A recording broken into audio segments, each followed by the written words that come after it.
Tahukah kamu, sebelum kalender Masehi masuk, orang Sunda sudah punya sistem penanggalan sendiri, dan itu jauh lebih selaras dengan alam.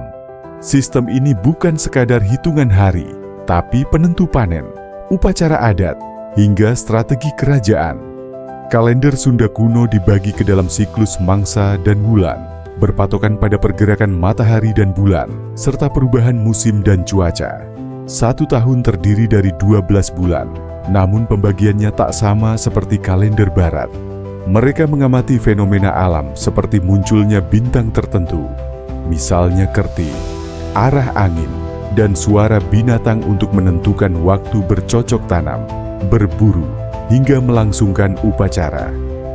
Dalam manuskrip kuno seperti Sanghyang Siksa Kanda Engkaresian, disebutkan nama-nama bulan seperti Kartika, Margasira, Posya, yang mirip dengan sistem penanggalan Hindu, namun disesuaikan dengan alam Nusantara.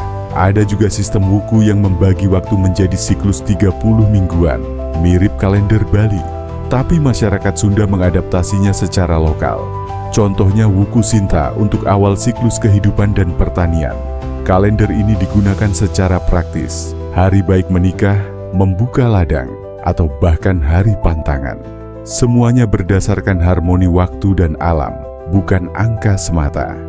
Kalender Sunda adalah bukti bahwa leluhur kita hidup dalam sinkronisasi penuh dengan alam, waktu, dan spiritualitas, bukan hanya hitung-hitungan kosong.